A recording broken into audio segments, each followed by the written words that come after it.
Oh, he's not.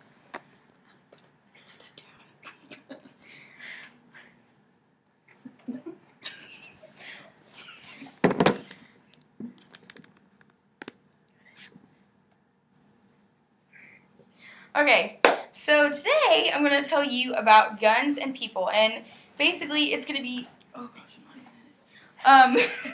both sides of the issue. And there's two different sides, and a lot of the people that have guns, their main reason that they say that they have them is obviously for protection. Okay, 2.5 million times a year, guns are used for self-defense, and that's only 3% of gun owners.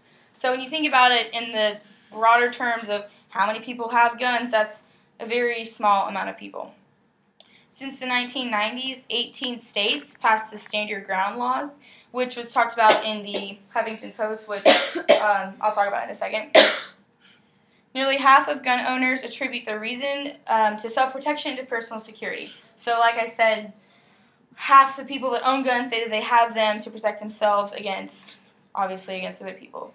The other half of the people say that they have them for hunting and recreational uses, so just hanging out and, doing that kind of thing. Okay, so the Stand Your Ground laws, U.S. News talks about it, and it's in California. And basically it talks about that it will be legal for people to use deadly force in self-defense. So if someone's attacking you, then you won't be in trouble if they die in the end. So that has to do with guns and how they're used. And so if that were to happen, then you wouldn't be held accountable if that person died because it was in self-defense. General Life blog talks about the different issues behind guns, and it says that it creates the vulnerability of gun owners in gun-free zones, so schools, movie theaters, etc.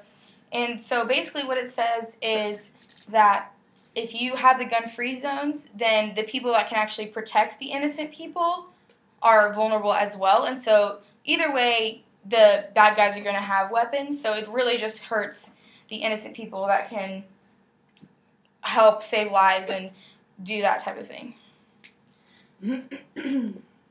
So the argument is owners versus non-owners. And the owners basically say that they have guns for their sense of safety and the self-defense value, which basically talks about in a situation, would you rather, and if looking at it simply, would you rather be dead or alive? But if you look at the complexity of the situation, it's what is like the opportunity cost, so what outweighs it? So is it worth it to draw your gun and escalate the situation and, handle it calmly, or just kind of wait back? And then the non-owners are saying there's a clear sense of risk when guns are involved. And so basically that's looking at the two sides, but my persuasion for you is to just really be open to them, because obviously, especially living in Texas, there's no getting around that. We're cowboys, so, it's going to be here forever. And so you might as well get used to it because that's how it is. And so, but yeah, so that's basically what it's saying. I think, obviously, with the times now, more and more people have guns and they use them to be safe and they like that sense of security. So that's one of the main reasons for that. One of the big issues that comes into it is a lot of the situations where guns are involved can be seen as morally gray, so it's not a clear line of if guns are necessary or not. And so basically the complexity of the situation is very relative, and so that's why people are saying that the complexity of situations outweigh the need for them, when in reality I think that it levels out the situation between the people with the guns and the people without the guns, because it lessens the numbers of people that are vulnerable, and so it makes it more of an even playing field. Basically, the question is, which end of it do you want to be on? Do you want to be protected and secure, or just kind of in this wondering zone of, I don't know what's going to happen, hope for the best, I hope someone here is qualified to help me out, because otherwise we have no means of, fending for ourselves. Okay, and then the LIFE Act is a act that's trying to be passed in California. Basically, it's the Life-Saving Intelligent Firearms Enforcement Act, and it talks about requiring a background check to buy ammo, and so basically it just makes it stricter to have access to the ammunition and to have access to the guns. It also expands the list of people ineligible to buy guns, and so the list is made known who can buy guns based on their past or their record, or something like that.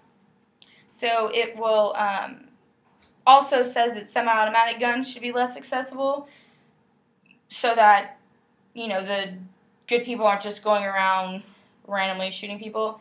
By having guns, the mass shootings won't decrease. And so I think that's an argument that people against guns are saying is that, we have all these mass shootings, so we should decrease the use of guns. But I think we should be looking at it from the opposite direction, because maybe the lives lost could be lessened if more responsible people have guns. Okay. In conclusion, basically, the whole point of this is just to make you aware of the facts and to persuade you to be more open about guns, especially where we live. It's not really to say what my view is, but to just understand that guns are a necessary part of our life, especially living where we are and living in the times that we are. So yeah, I hope you'll be open to that.